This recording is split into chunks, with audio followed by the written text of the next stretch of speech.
الحمد لله نحمده ونستعينه ونستغفره ونؤمن به ونتوكل عليه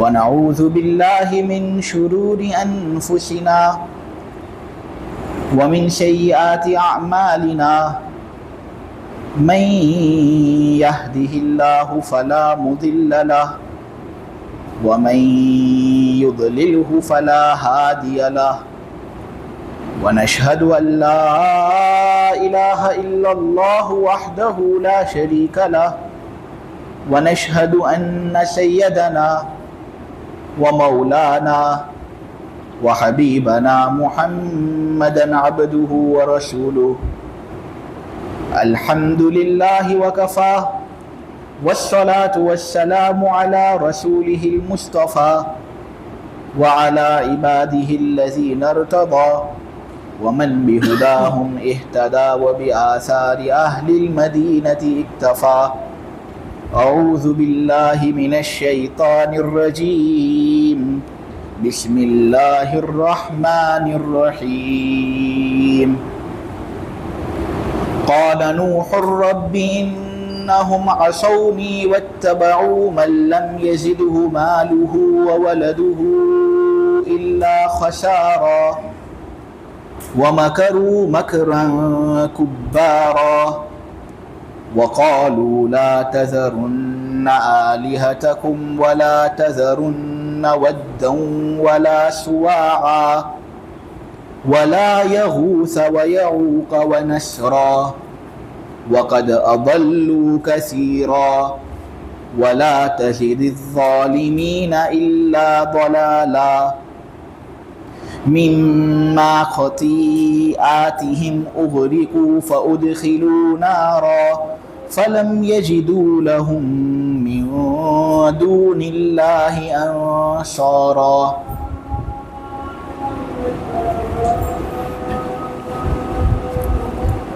نوح نے کہا اے میرے پروردگار یقیناً ان لوگوں نے میرا کہنا نہیں مانا،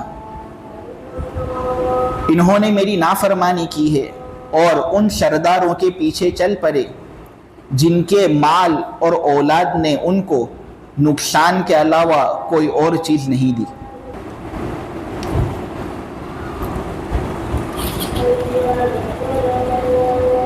سورہ نوح کی آیت نمبر 10 سے لے کر 12 تک نوح علیہ السلام نے اپنی قوم سے یہ بات کہی تھی کہ دیکھو اپنے پروردگار سے بخشش طلب کرو، وہ بہت زیادہ گناہوں کو معاف کرتا ہے، نتیجے میں ہوگا یہ کہ وہ تم پر موسلا دھار بارش برسائے گا اور مال اور اولاد میں تم کو ترقیوں سے نوازے گا اور نتیجے میں تمہارے لیے باغات پیدا کر دے گا اور نہریں تمہارے لیے جاری کر دے گا۔ استغفار کے نتیجے میں یہ سب انعامات ہیں جن سے اللہ تبارک و تعالی اپنے بندوں کو نوازتا ہے۔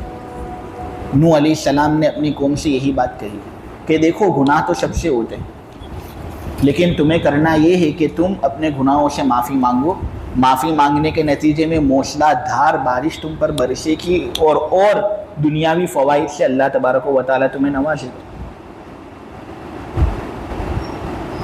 اشکال یہاں پر یہ ہوتا ہے کہ استغفار تو ہم بھی کرتے ہیں، استغفر اللہ تو ہم بھی کہتے ہیں اور اللہ تبارک و تعالی سے توبہ بھی ہم مانگتے ہیں، لیکن نتیجے میں کبھی کبھی ہوتا یہ ہے کہ اللہ تبارک و تعالی ان نتائج کو مرتب نہیں کرتے۔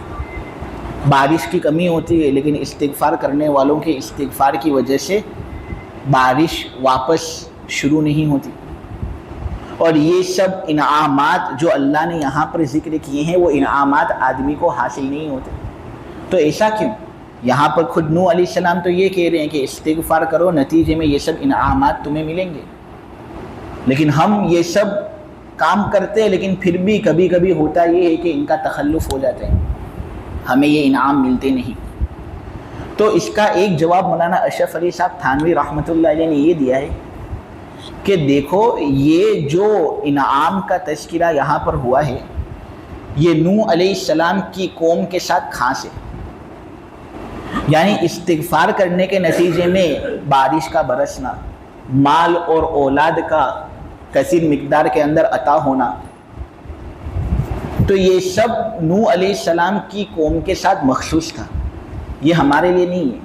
لہٰذا مفسرین یہ بات بیان کرتے ہیں کہ نوح علیہ السلام کو جس قوم کی طرف مبعوث کیا گیا تھا 40 سال تک ان پر بارش کا ایک قطرہ بھی برسا نہیں تھا، اور یہ لوگ خوب پریشانیوں کے اندر مبتلا تھے۔ لہٰذا نوح علیہ السلام نے ان کے لیے حل تجویز کیا اور ان کے سامنے یہ نسخہ بتایا کہ دیکھو استغفار کرو، کثرت استغفار کے نتیجے میں یہ سب حل تمہارے لیے اللہ تبارک و تعالیٰ پیدا کریں گے۔ تو یہ جب ہمارے لیے ہے ہی نہیں، قوم نوح کے لیے ہے، تو پھر اس صورت میں جو اشکال ہوتا ہے وہ حل ہو جاتے ہیں۔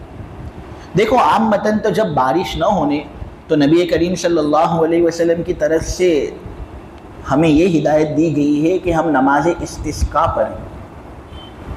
نماز استسقاء پڑھنے کا طریقہ یہ ہے کہ اگر بارش نہ ہوتی ہو تو امام اپنے مقتدیوں کے ساتھ کسی کھلے میدان کی طرف جائے، جس طرح عیدگاہ کے اندر لوگ کھلے میدان کی طرف جاتے ہیں، تو اس طرح کھلے میدان کی طرف امام اپنے مقتدیوں کے ساتھ جائے اور نہایت تواضع کے ساتھ میدان کے اندر پہنچے۔ اس کے بعد ہوتا یہ ہے کہ 2 رکعت نماز پڑھنی ہوتی ہے، اور وہ 2 رکعت نماز ایسی پڑھنی ہوتی ہے کہ اس کے اندر جو قرات ہو وہ جہرن قرات ہو۔ مغرب، عشاء اور فجر کے اندر جو زور زور سے قرات ہوتی ہے، اس طرح قرات ان 2 رکعتوں کے اندر ہونی چاہیے۔ مستحب یہ ہے کہ پہلی رکعت میں جمعہ کی طرح سورہ اعلیٰ کی تلاوت ہو، سبح اسم ربک الاعلیٰ، اور دوسری رکعت کے اندر سورہ غاشیہ کی تلاوت ہو، هل اتاک حدیث الغاشیہ۔ پھر اس کے بعد امام جب نماز سے فارغ ہو جائے تو اس کو خطبہ دینا پڑتا ہے، وہ خطبہ دے، اور خطبے سے پہلے چادر پلٹنی پڑتی ہے، یہ ایک سنت ہے جو نبی کریم صلی اللہ علیہ وسلم سے منقول ہے۔ اس کے بعد جب وہ خطبہ دے تو قبلہ رخ ہو جاوے اور امام اللہ تبارک و تعالیٰ سے دعا کرے، اور جتنے بھی مقتدی لوگ وہاں پر موجود ہیں اپنی جگہ پر بیٹھے بیٹھے دعا کے اندر شرکت کریں اور آمین کہیں۔ یہ نماز استسقاء کا طریقہ میں نے آپ لوگوں کے سامنے بیان کیا۔ جب بارش نہ ہوتی ہو تو بارش کو اگر شروع کرانا ہو تو یہ طریقہ نبی کریم صلی اللہ علیہ وسلم کی جانب سے منقول ہے۔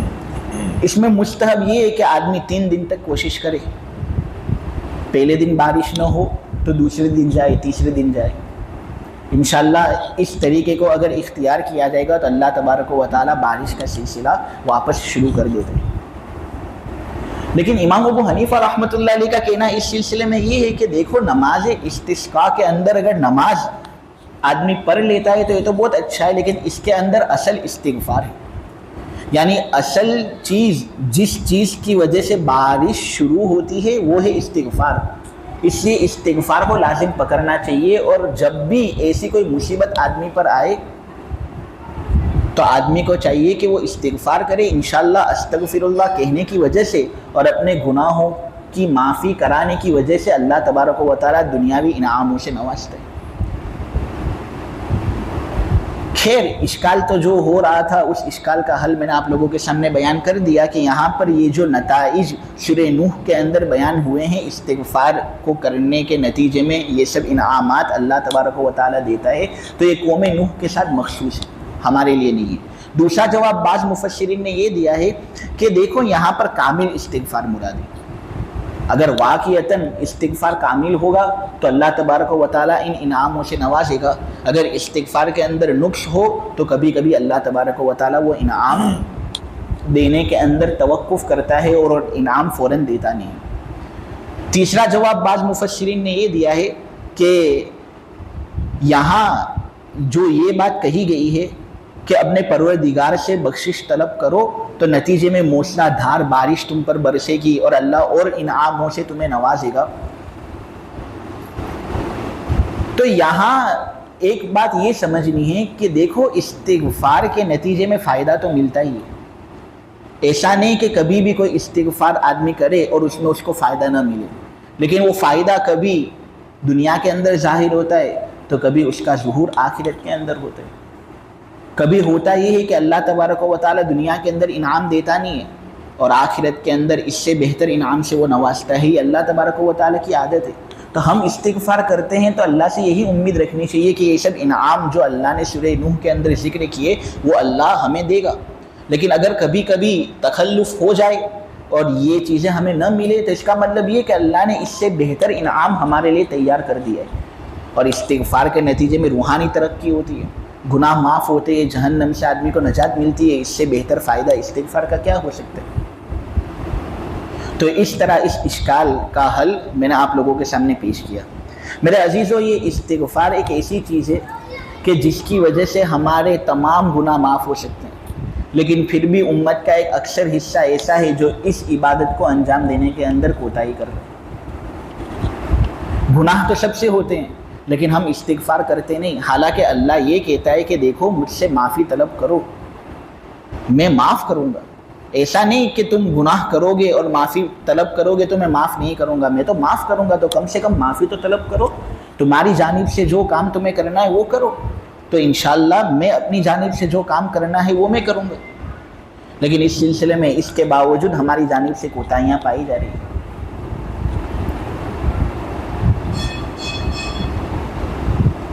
بکھرے ہوئے موتی نام کی ایک کتاب ہے،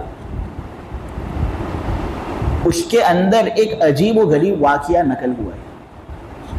اس میں یہ بات بیان ہوئی ہے کہ دیکھو ایک آدمی کا اطمینان دنیا پر ہو جاتا ہے تو دنیا پر اطمینان کر لینے کی وجہ سے، مست و مگن ہونے کی وجہ سے اور آخرت کو نہ یاد کرنے کی وجہ سے اللہ کس طرح اسی دنیا کو اس پر پلٹ دیتا ہے۔ حالانکہ دنیا پر اطمینان رکھنا یہ بالکل ایک ایمان والے کے لیے مناسب نہیں۔ فرشتے اللہ تبارک و تعالیٰ سے ہر لمحہ ڈرتے رہتے ہیں، تو ہمیں تو اور زیادہ ڈرنا چاہیے، کیونکہ فرشتے تو گناہ نہیں کرتے، ہم تو گناہ کرتے ہیں، لیکن پھر بھی یہ چیز ہمارے اندر مفقود ہے۔ مسند احمد کے اندر ایک روایت ہے، حضرت انس رضی اللہ تعالیٰ عنہ یہ روایت بیان کرتے ہیں۔ اس کے اندر یہ بات ہے کہ نبی کریم صلی اللہ علیہ وسلم نے ایک مرتبہ حضرت جبرائیل سے پوچھا تھا کہ اے جبرائیل، یہ میکائیل کی زیارت مجھے حاصل ہوئی، لیکن یہ کیا کہ میں نے کبھی میکائیل کو ہنستا ہوا دیکھا ہی نہیں، یہ فرشتہ کبھی ہنستا ہی نہیں۔ جبرائیل نے کہا کہ جب سے جہنم کو پیدا کیا گیا ہے نا، تب سے اس فرشتے کو ہنستا ہوا میں نے بھی نہیں دیکھا۔ ابو شیخ اور ابو نعیم نے یہ روایت بیان کی ہے، اور یہ روایت ابن عباس کے حوالے سے منقول ہے کہ نبی کریم صلی اللہ علیہ وسلم نے ایک مرتبہ حضرت اسرافیل علیہ السلام کے بارے میں یہ بات کہی تھی کہ یہ سور پھونکنے کے کام کے اندر مشغول ہیں، اللہ نے ان کو یہ حکم دیا ہے کہ دیکھو تمہیں سور پھونکنا ہے 2 مرتبہ۔ نفخ اولا کے وقت دنیا درہم برہم ہوگی، اور نفخ ثانیہ کے وقت دنیا کے تیہ و بالا ہو جانے کے بعد اللہ اس نفخے کے ذریعے سے تمام لوگوں کو واپس زندہ کرے گا قیامت کے دن۔ تو اسرافیل علیہ السلام اس سور پھونکنے کے کام کے اندر مشغول ہیں، لیکن جو بھی کوئی فرشتہ میرے پاس آتا ہے نا، اس کے بارے میں یہ بات تو مجھے سمجھ میں آتی ہے کہ وہ ہمیشہ ہنستا ہوا مجھے ملتا ہے۔ میں اللہ کا نبی ہوں، آخری نبی ہوں، تو ہمیشہ جب وہ میری ملاقات کرتا ہے تو ہنستا ہوا وہ مجھ سے ملتا ہے۔ اور عام فرشتوں کا حال یہ، لیکن یہ اسرافیل، اس کے ساتھ میری ملاقات ہوئی، میں نے اس کو کبھی ہنستا ہوا دیکھا ہی نہیں۔ جبرائیل علیہ السلام نے یہی بات کہی کہ جب سے جہنم کو پیدا کیا گیا ہے اور اس فرشتے نے دیکھ لیا ہے جہنم کو، تب سے اس فرشتے کو ہنستا ہوا میں نے بھی نہیں دیکھا۔ ایسا نہیں کہ یہ ہنس نہیں سکتے، یہ ہنستے تو ہیں، لیکن جب سے جہنم کو انہوں نے دیکھ لیا ہے تب سے ان کی ہنسی اڑ گئی۔ اور ہم ہیں ایسے کہ دنیا پر ہمیں اطمینان ہوتا ہی جا رہا ہے، جہنم سے ہمیں بالکل بھی ڈر نہیں۔ بکھرے ہوئے موتی کا واقعہ میں آپ لوگوں کے سامنے بیان کرنے والا تھا۔ ایک بادشاہ تھا یزید ابن عبد الملک۔ دیکھو نبی کریم صلی اللہ علیہ وسلم کی وفات ہوئی نے تو اس کے بعد خلافت راشدہ کا آغاز ہوا۔ حضرت ابو بکر خلیفہ بنے، ان کے بعد پھر حضرت عمر بنے، ان کے بعد حضرت عثمان بنے، ان کے بعد حضرت علی بنے، یہ خلافت راشدہ۔ پھر تقریباً سن ہجری 40 کے آس پاس یہ خلافت پوری ہوتی ہے، اور پھر خلافت بنو امیہ شروع ہوتی ہے، وہ ایک عرصہ تک رہتی ہے، اس کے بعد خلافت عباسیہ شروع ہوتی ہے، خلافت عباسیہ کے 37 خلفاء ابن عباس کی اولاد میں سے دنیا میں آتے ہیں اور وہ پھر حکومت کرتے ہیں، اور پھر ان کے بعد خلافت عثمانیہ کا آغاز ہوتا ہے۔ اس میں سے یزید ابن عبد الملک جو تھا نا، یہ خلافت بنو امیہ کا ایک بادشاہ تھا۔ عمر ابن عبد العزیز کی وفات جب سن ہجری 101 کے اندر ہوئی تو یہ حکومت کرتے تھے اور نظام یہ سنبھالتے تھے۔ ہوا یہ کہ ایک مرتبہ انہوں نے یہ بات کہی اپنے درباریوں سے کہ کون یہ کہتا ہے کہ بادشاہ خوشی منا نہیں سکتا؟ آج میں خوشی مناؤں گا، آج میں دنیا پر اطمینان کروں گا، آج اپنی موج مستی کے اندر رہوں گا، آج کوئی بھی مجھے کوئی خبر تکلیف پہنچانے والی مت دینا۔ لوگوں نے کہا کہ دیکھو بغاوتیں ہو رہی ہیں، لوگ تمہاری حکومت کو چھیننے کے لیے تمہارے خلاف سازش کر رہے ہیں، اس سلسلے میں کچھ توجہ ہونی چاہیے۔ لیکن انہوں نے کہا نہیں، آج کا دن تو موج مستی کا دن ہے، آج تو بغاوت کی بھی اگر کوئی بڑی سی بڑی خبر ہونے تو اس کی اطلاع مجھے مت دینا، آج تو میں موج مستی کروں گا۔ خیر اس نے موج مستی کرنی شروع کر دی۔ اس کی ایک بہت حسین و جمیل لونڈی تھی جس کا نام تھا حبابہ۔ بیویوں سے بھی زیادہ وہ اس سے محبت کرتا تھا، تو وہ اس کو لے گیا اور ایک کمرے کے اندر گیا اور مشروبات لائے گئے اور عیش و آرام کی جو چیزیں ہیں وہ اس کے سامنے پیش ہوئی، اور یہ آدمی اپنی موج مستی میں تھا، انگور کھا رہا تھا، یہ بھی کھا رہا تھا، اس کی لونڈی حبابہ بھی کھا رہی تھی، ہنس رہے تھے، مستی کر رہے تھے۔ میرے عزیزو، آدھے دن سے بھی زیادہ حصہ گزرا نہیں کہ وہی دن کا حصہ جس میں یہ موج مستی کر رہا تھا اور جس کو یہ ایسا بنانے والا تھا کہ ایسا خوشی والا دن اس نے کبھی نہیں منایا، وہی دن کا حصہ اس کے لیے سب سے زیادہ غمگین ہو گیا۔ اس لیے کہ جب وہ ہنس رہا تھا، مستی کر رہا تھا، تو یہ انگور کھا بھی رہا تھا، اپنی لونڈی حبابہ کو کھلا بھی رہا تھا۔ ہنسنے ہنسنے کے اندر اس انگور کا دانہ باندی کے حلق کے اندر اٹک گیا اور اس طرح سفکیٹ ہو کر اس کا انتقال ہو گیا اس کے سامنے۔ اتنا زیادہ صدمہ اس کو ہوا، اتنا زیادہ صدمہ ہوا کہ وہ لوگوں کو منع کر رہا تھا کہ اس کو میں دفنا نہیں دوں گا، اس کو دفن مت کرنا، یہ میرے پاس یہاں پر ہی رہے گی۔ اس طرح اس پر ایک جنون طاری ہو گیا اور یہ دیوانہ ہو گیا۔ پھر 3 دن بعد لوگوں نے زبردستی اس کو دفن کیا۔ اسی واقعے کے 2 ہفتے بعد دیوانگی کے مرض کی وجہ سے اس بادشاہ کا بھی انتقال ہو گیا۔ کہنے کا مقصد اس واقعے سے میرے عزیزو یہ ہے کہ دیکھو یہ دنیا کیسی دنیا، ایک دن مستی کے لیے اس نے متعین کیا تھا، اس ایک دن کے اندر بھی اس کو وہ خوشی حاصل نہیں ہو سکی، اور ہم اس دنیا کی وجہ سے یہاں وہاں ہو جاتے، گناہ کرتے ہیں، استغفار نہیں کرتے۔ حالانکہ اللہ تبارک و تعالی کی طرف سے ہمیں یہ حکم دیا ہے کہ تم آخرت کے بارے میں فکر کرو، استغفار کرو، اس سے اللہ تبارک و تعالی دنیا کے اندر بھی تمہیں کامیاب کرے گا، آخرت کے اندر بھی کامیاب کرے گا۔ احیاء علوم دین کے اندر حضرت حاتم اصم رحمۃ اللہ علیہ یہ بات فرماتے کہ دیکھو اس دنیا پر بہت زیادہ بھروسہ مت کرو اور تکبر مت کرو۔ آدم علیہ السلام کو جنت کے اندر جو مکان ملا تھا اس سے زیادہ عالیشان مکان کیا کسی کا ہو سکتا ہے؟ لیکن کیا وہ حضرت آدم علیہ السلام کے ساتھ ہمیشہ رہا؟ نہیں، ایک دن آیا کہ حضرت آدم علیہ السلام نے گستاخی کی، اس گستاخی کی وجہ سے اللہ تبارک و تعالیٰ نے ان کا اس عالیشان محل کو ان سے چھین لیا۔ دیکھو اپنی عبادت پر بہت زیادہ فخر مت کرو۔ میں تو عبادت کرتا ہوں، ابلیس سے بڑا عابد کون تھا؟ دنیا اور آسمان کے اندر کوئی حصہ بھی اس نے ایسا نہیں چھوڑا تھا جس پر اس کا سجدہ نہ ہوا۔ خوب اللہ کی عبادتیں وہ کرتا تھا، لیکن دیکھو اس نے گستاخی کی تو وہ مردود ہوا، گیا شیطان نے مارا ایک سجدے کے نہ کرنے میں، اگر لاکھوں برس سجدے میں سر مارا تو کیا مارا۔ تو کبھی بھی اپنے مکان پر فخر مت کرو۔ آدم علیہ السلام سے بہتر مکان کس کا تھا، لیکن وہ ان کے ہاتھ سے گیا۔ کبھی بھی اپنی عبادت پر فخر مت کرو۔ ابلیس سے بڑا عابد کون تھا، لیکن اس کی عبادت نے اس کو کچھ فائدہ نہیں پہنچایا۔ کبھی بھی اپنے علم پر اور اپنے نالج پر فخر مت کرو کہ تم تو بہت بڑے آدمی ہو، بہت زیادہ جانتے ہو۔ نہیں، یہ رویہ بالکل مناسب نہیں۔ غلام ابن باورہ نام کا ایک آدمی تھا. کتنا علم تھا معلوم ہے اس کے پاس؟ اتنا زیادہ علم تھا کہ اس کو یہ بھی بات معلوم تھی کہ اسم اعظم کیا ہے. اسم اعظم اللہ کا ایک نام ہے.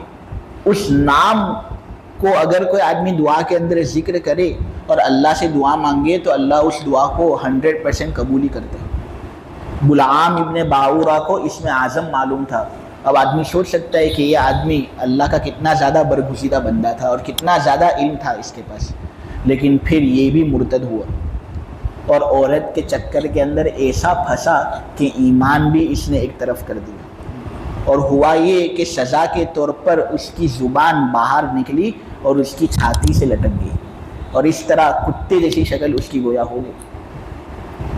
حاتم اصم یہی کہنا چاہتے ہیں کہ کبھی بھی اپنے نالج اور علم پر فخر مت کرنا. دیکھو غلام کے پاس کتنا زیادہ علم تھا لیکن کیا اس کے علم نے اس کو فائدہ پہنچایا؟ ہاں، نیک لوگوں کے ساتھ رہتے ہو، نیک لوگوں کی مجلسیں اختیار کرتے ہو، لیکن اس پر بھی کبھی بھی فخر مت کرنا. دیکھو نبی کریم صلی اللہ علیہ وسلم کے چچا ابو طالب حضور کے ساتھ رہتے تھے، حضور کی مدد کرتے تھے. ابو لہب نبی کریم صلی اللہ علیہ وسلم کا چچا، اتنا زیادہ حضور کے ساتھ رہتا تھا وہ، لیکن دونوں کافر، دونوں جہنمی.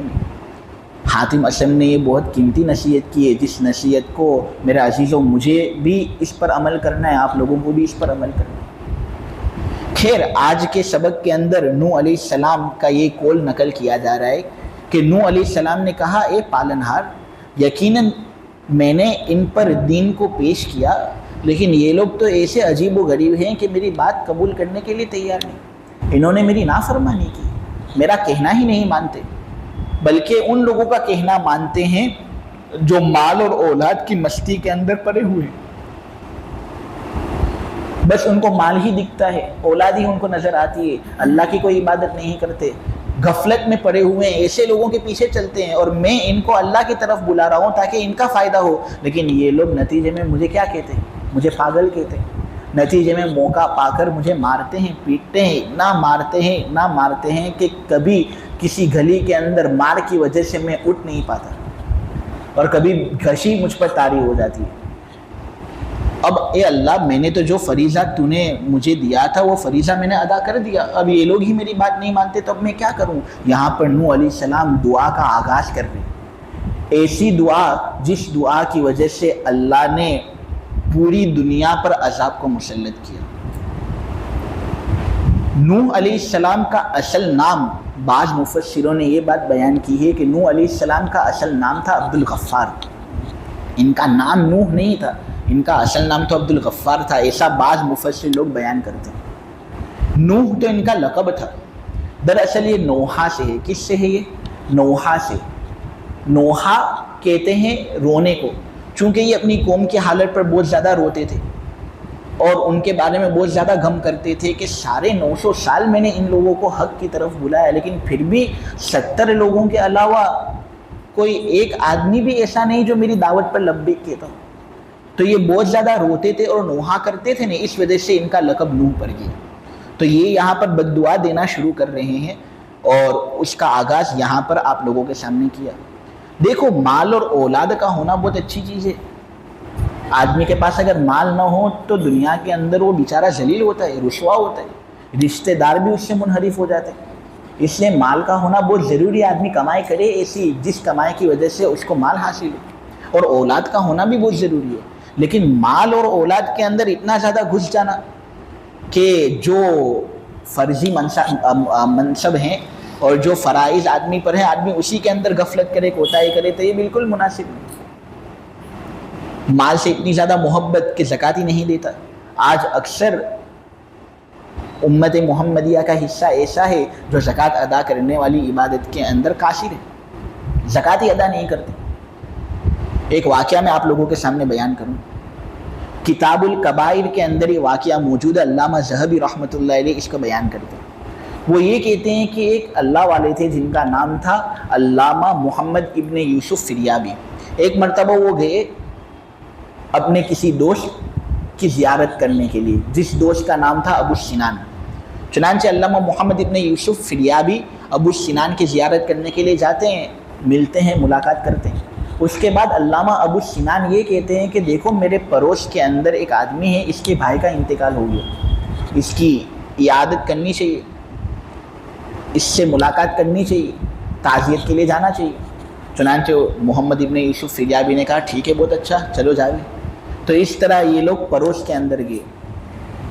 اب وہ گئے اس کی تعزیت کرنے کے لیے، لیکن وہ آدمی بہت زیادہ رو رہا تھا اور بھائی کا بہت زیادہ غم اس کو تھا۔ اتنا زیادہ رو رہا تھا کہ یہ لوگ جو تعزیت کرنے کے لیے آ رہے تھے نا، وہ تعزیت کو بھی قبول نہیں کر رہا تھا۔ چنانچہ لوگوں نے کہا کہ دیکھو موت ایک ایسی چیز ہے کہ جس سے کسی کو چھٹکارا نہیں، اتنا زیادہ مت رو، تم صبر کرو۔ لیکن پھر انہوں نے کہا دیکھو مجھے معلوم ہے موت ایک یقینی چیز ہے، لیکن میں رو اس لیے رہا ہوں کیونکہ میرے بھائی پر قبر کا عذاب رات میں بھی ہو رہا ہے، دن میں بھی ہو رہا ہے۔ دراصل ہوا یہ کہ میں قبرستان جا رہا تھا اپنے بھائی کو دفن کرنے کے لیے، تو اس طرح مٹی ہموار کر کے ہم لوگ سب فارغ ہوئے، سب لوگ چلے گئے اور میں وہاں پر ہی قبر کے پاس کھڑا تھا۔ میں قبر کے پاس کھڑا تھا اور جانے کی تیاری ہی کر رہا تھا کہ اچانک ایک آواز آتی قبر کے اندر سے کہ ہائے ہائے افسوس، لوگوں نے مجھے اکیلا چھوڑ دیا ہے، میں تو روزے بھی رکھتا تھا، نماز بھی پڑھتا تھا، لیکن اے اللہ اب مجھے کیوں عذاب ہو رہا ہے؟ وہ یہ کہہ رہا تھا۔ یہ جب اس نے سنا بھائی نے، تو اس نے فوراً مٹی کھودنی شروع کی کہ میں دیکھوں کیا ہو رہا ہے۔ مٹی جب اس نے کھودی تو پورے گھڑے میں سے آگ نکل رہی تھی۔ اس نے اور زیادہ کھودنا شروع کیا تو دیکھا کہ اس کے بھائی کے گلے کے اندر ایک آگ کا توق ہے۔ اب بھائی تھا، اس وجہ سے محبت کے اندر اس عذاب کو دور کرنے کے لیے اس بھائی نے اس آگ کی توق پر ہاتھ لگایا، جس کی وجہ سے اس کے آگ جل گئی۔ علامہ محمد ابن یوسف فریابی جو تعزیت کے لیے گئے تھے، انہوں نے یہ واقعہ دیکھا اور کہا کہ باقاعدہ اس کے ہاتھ بھی میں نے دیکھے، پورے ہاتھ کالے ہو گئے تھے۔ چنانچہ لوگوں نے ان کو پوچھا کہ تمہارے بھائی نے ایسا تو کیا کیا تھا کہ نماز ادا کرتا تھا، روزہ رکھتا تھا، لیکن پھر بھی اس کو عذاب ہو رہے؟ اس نے کہا میرا بھائی زکوٰۃ ادا نہیں کرتا تھا، زکوٰۃ ادا نہ کرنے کی وجہ سے اس کے ساتھ یہ سلوک ہوا۔ میرے عزیزو، مال کی محبت اتنی زیادہ کہ آدمی زکوٰۃ ہی ادا نہ کرے تو اس کا نقصان دنیا کے اندر تو ہوتا ہی ہے کہ مال کی جو برکت ہوتی ہے وہ ختم ہو جاتی ہے، آخرت کے اندر بھی اتنا بھاری نقصان کہ نماز بھی فائدہ نہیں دیتی، روزے بھی فائدہ نہیں دیتی۔ علامہ ذہبی نے واقعہ بیان کیا۔ علامہ ذہبی بہت بڑے آدمی تھے۔ ایک گرلز کالج تھا جہاں پر سب لڑکیاں پڑھتی تھیں۔ ایک مرتبہ ہوا یہ کہ تفتیش کرنے والے کچھ لوگ اسکول کے اندر آئے حکومت کی طرف سے، اور وہ چیکنگ کرنے کے لیے آتے ہی ہیں۔ چنانچہ انہوں نے چاہا کہ ہم تمام گرلز کی جو بیگ ہیں ان کو چیک کریں تاکہ کوئی نقصان دہ چیز ہمیں نہ ملے، اور اگر مل بھی جائے تو ہم اس کا دفعیہ کر سکیں۔ تو سرکار کی طرف سے ایک تفتیشی کمیٹی اسکول کے اندر آتی ہے اور تمام گرلز لوگوں کی بیگ تلاش کرنا وہ شروع کر دیتی ہے۔ ہوا یہ کہ جتنے بھی گرلز کے وہاں پر بیگ تھے، پرس تھے، سب کی تلاشی وہ لے لیتے ہیں، کتاب، قلم اور اس کے علاوہ جو پڑھنے کی چیزیں ہوتی ہیں وہی چیزیں ان کو ملتی ہے، کوئی نقصان دہ چیز کسی کو ملتی نہیں ہے۔ تو بہت اچھا، اس طرح وہ کمیٹی پھر ہال کے اندر جاتی ہے اور وہاں پر بھی کچھ بچیاں ہوتی ہیں، ان کی بیگ کی چیکنگ بھی کرنی وہ شروع کر دیتے۔ اتنے میں ایک لڑکی ہوتی ہے بالکل کنارے کے اندر، اپنا بیگ اپنے سینے سے لگائے ہوئے، اور ایسا محسوس ہو رہا تھا دیکھنے والوں کو کہ وہ یہ چاہ نہیں رہی تھی کہ وہ تفتیش کرنے والے اس کی بیگ کی تفتیش کریں، اور اس طرح وہ غصے میں دیکھ رہی تھی اور کبھی کبھی اپنی نظر بھی جھکا لیتی تھی اور اس طرح چھپنے کی کوشش کر رہی تھی۔ تو یہ جو کمیٹی تھی وہ اس لڑکی کی طرف متوجہ ہوئے، کیونکہ ایسا اندیشہ ہو رہا تھا کہ شاید یہ کچھ چھپا رہی ہے، نقصان دہ چیز جس سے تمام لوگوں کا نقصان ہو۔ تو زور زبردستی سے اس کا پرس اس سے انہوں نے لیا، اور یہ لڑکی بہت زیادہ شرمندہ ہو رہی تھی اور غصے میں دیکھ بھی رہی تھی۔ چنانچہ وہ پرنسپل آیا اور پرنسپل کے سامنے اس پرس کو کھولا گیا۔ اللہ کی قسم اس پرس میں سے نہ کوئی فحش تصویر نکلی، نہ کوئی نقصان دہ چیز نکلی۔ اس پرس میں سے کیا نکلا معلوم ہے؟ بچے ہوئے روٹی کے ٹکڑے اور ایک بچی ہوئی سینڈوچ کا ٹکڑا۔ اس طرح اس کے پرس میں یہ بچا ہوا کھانا ملا۔ پرنسپل حیران ہو گیا کہ بچی یہ کیا کہ بچا ہوا کھانا تیرے پرس کے اندر ہے؟ اس نے کہا میں بہت زیادہ معافی مانگتی ہوں، دراصل میرے گھر والوں کے پاس خرچہ ہے نہیں اور کھانے کے فاقے ہوتے ہیں، تو میں کرتی یہ ہوں کہ جب تمام بچیاں کھا لیتی ہیں نا تو میں بچا ہوا کھانا تلاش کرتی ہوں اور اپنے پرس کے اندر اس کو ڈال دیتی ہوں۔ میں تو کھا لیتی ہوں اور کچھ اپنے پرس کے اندر جمع رکھتی ہوں تاکہ میں اپنے والدہ اور گھر میں جو میرے بھائی بہن ہیں ان کو بھی کھلا سکوں۔ تمام لوگ بالکل حیران۔ وہ کہہ رہی تھی کہ میں دراصل اپنے پرس کو اپنے سینے سے اسی وجہ سے لگائی ہوئی تھی کہ میں یہ نہیں چاہتی تھی کہ میرے سہیلیوں کے سامنے میرا راز کھلے اور لوگوں کو پتہ چلے کہ میں کون سی حالت میں ہوں، اس لیے میں نے اپنا پرس اس طرح چھپایا۔ میرے عزیزوں، بات دراصل مجھے یہ کہنی ہے کہ دیکھو یہ چیزیں گرلز کالج کے اندر ہو رہی ہے کہ ان کے پاس کھانے کے پیسے نہیں اور ان کو بچا ہوا کھانا کھانا پڑتا ہے۔ اگر آج امت کے جو مسلم لوگ ہیں وہ مال زکوٰۃ کے اندر دیں تو اللہ اس طرح فقر و فاقے کو مٹا سکتے ہیں۔ مولانا سجاد صاحب نعمانی تو یہ بار بار یہ بات کہتے ہیں کہ اگر امت میں 100% لوگ زکوٰۃ ادا کرتے ہو گئے نا تو اللہ دنیا کا فقر مٹا سکتا ہے، لیکن پھر بھی اس سلسلے میں کوئی توجہ دے نہیں رہا۔ خیر، نوح علیہ السلام نے یہ شکایت اللہ تبارک و تعالیٰ کے سامنے کی کہ دیکھو یہ لوگ میری بات مانتے نہیں اور ایسے لوگوں کے پیچھے جاتے رہتے ہیں جن کے مال اور اولاد نے نقصان کے علاوہ ان کو کوئی اور چیز نہیں دی۔ تو اے اللہ، اب میں یہ چاہتا ہوں کہ تو ان سے مجھے نجات دے دے، کیونکہ میں نے جو محنت کرنی تھی وہ میں نے محنت کر لی، اب میں دیکھ رہا ہوں کہ کوئی فائدہ اب حاصل ہو نہیں رہا، تو اے اللہ اب تو ان کا صفایا فرما دے۔ حضرت نوح علیہ السلام نے بالکل اکتاہٹ کے اندر آ کر یہ بات کہی تھی۔ دیکھو کبھی کبھی علاج کرنے کے لیے خاتمہ کرنا ہی بہت ضروری ہوتا ہے۔ دنیا کے کچھ جمیلے ایسے خطرناک ہوتے ہیں کہ ان میں تم اصلاح کر ہی نہیں سکتے۔ تم اگر ان کے اندر جانا چاہو اصلاح کرنے کے لیے تو وہ اصلاح ہو ہی نہیں پاتی، تو کبھی کبھی کاٹنا ہی بہت زیادہ بہتر ہوتا ہے۔ نکاح طلاق کا معاملہ ہوتا ہے، نکاح طلاق کے معاملے کے اندر بعض لوگ یہی کہتے ہیں کہ جوڑو جوڑو جوڑو، حالانکہ کبھی کبھی ایسا ہوتا ہے کہ جوڑنا اتنا زیادہ مشکل ہو جاتا ہے کہ اس میں دونوں میں سے کسی ایک کا خطرہ ہے۔ شریعت کے اندر طلاق کیوں رکھی گئی ہے؟ اسی وجہ سے تو رکھی گئی ہے تاکہ اگر کوئی اس طرح نقصان ہو تو اس نقصان سے بچا جائے۔ تو اسی طرح نوح علیہ السلام نے بہت سمجھانے کی کوشش کی، جب یہ لوگ سمجھے نہیں تو نوح علیہ السلام نے ان کے خلاف بد دعا کر دی۔ یہ بات آپ لوگوں کو زیادہ سمجھ میں آئے گی اس وقت جب میں ایک بات آپ لوگوں کے سامنے بیان کروں گا۔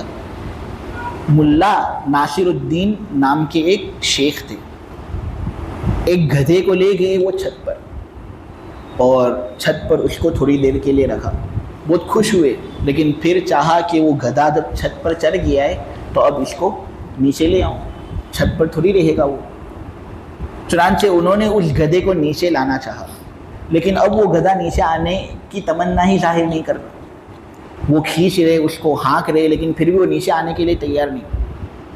ملا ناصر الدین نے بہت زیادہ اس کو اصرار کیا، لیکن پھر بھی وہ گدھا مانا نہیں۔ خیر وہ نیچے اتر گئے اور فکر کرنے لگے کہ اب میں کیا کروں۔ اتنے میں وہ جو گدھا تھا نا، چھت پر اس نے لاتیں مارنی شروع کر دی۔ ملا ناصر الدین یہ سمجھ رہے تھے کہ میری چھت تو بڑی کمزور ہے، یہ گدھا اگر لاتیں ہی مارتا گیا اور اس نے لاتوں کا سلسلہ جاری رکھا تو میری گھر کی چھت ٹوٹ جائے گی، میرا نقصان ہوگا۔ تو وہ پھر سے اوپر گئے۔ اب یہ اوپر جاتے ہیں اس گدھے کو نیچے لانے کے لیے تو گدھا ان کو لات مارتا ہے، اور اس طرح یہ سیڑھی سے لڑک کر نیچے گر جاتے ہیں۔ پھر ہوتا یہ کہ اس نے لاتوں کا سلسلہ جاری رکھا اور چھت بھی اس نے توڑ دی، اور پھر وہ گدھا نیچے گرا۔ خود گدھے کو بھی تکلیف ہوئی، مکان بھی گیا برباد، اور پھر یہ آدمی بھی تکلیف کے اندر تھا کیونکہ اس نے بھی لات ماری تھی اس کو۔ اس نے بہت سوچا کہ کیا کیا میں نے ایسا جس کی وجہ سے میرا بھی نقصان ہوا، اس بیچارے گدھے کا بھی نقصان ہوا اور مکان کا بھی نقصان ہوا۔ مجھے اس کو چھت پر داخل ہی نہیں کرنا چاہیے تھا۔ میں اس کو چھت پر لے گیا اور اس کو بلند مقام میں نے عطا کیا، اس بلند مقام کے اندر یہ گیا وہ اس کے لائق تھا نہیں، اس میں اس نے اس کا بھی نقصان کر دیا، میرا بھی نقصان کر دیا، اور جس مکان پر یہ چرا تھا اس کا بھی اس نے نقصان کر دیا۔ ان کافروں کا حال بھی ایسا ہی تھا۔ میرے عزیزو، نوح علیہ السلام ان کو ایمان کی دعوت دینا چاہ رہے تھے، لیکن یہ ایمان کی دعوت قبول ہی نہیں کر رہے تھے۔ جو اونچا مقام نوح علیہ السلام نے ان کے لیے سوچا تھا وہ اونچا مقام یہ لوگ قبول ہی نہیں کر رہے تھے۔ تو اب نوح علیہ السلام نے سوچا کہ ان کا بھی نقصان ہو رہا ہے کہ یہ زیادہ گستاخیاں کر رہے ہیں، میرا بھی نقصان ہو رہا ہے کہ میرا وقت جا رہا ہے، اور اس دنیا کا بھی نقصان ہو رہا ہے کہ ان کے اس وجود کی وجہ سے دنیا دیکھو اور زیادہ ملوث ہو رہی ہے۔ تو نوح علیہ السلام نے ان کے خلاف بد دعا کی تاکہ ان کا صفایا ہو جائے، اور ظاہر سی بات ہے 950 سال بعد بھی اگر کوئی آدمی نہ مانے تو اس آدمی سے زیادہ گمراہ کون آدمی ہوں گے۔ خیر، نوح علیہ السلام نے پھر بد دعا دی، اور بد دعا کے نتیجے میں پھر ایک طوفان آیا۔ اس طوفان کی وجہ سے تمام لوگوں کو ہلاک کیا گیا۔ نوح علیہ السلام کی بیوی بھی ہلاک ہوئی، اور ساتھ ساتھ ان کا لڑکا تھا جو کنعان نام کا تھا یا حام نام کا تھا، الگ الگ قول ہیں، راجح قول یہ کہ اس کا نام کنعان تھا، وہ بھی اس طوفان کے اندر ہلاک ہوا۔ آگے کی تفسیر انشاءاللہ بعد میں کریں گے۔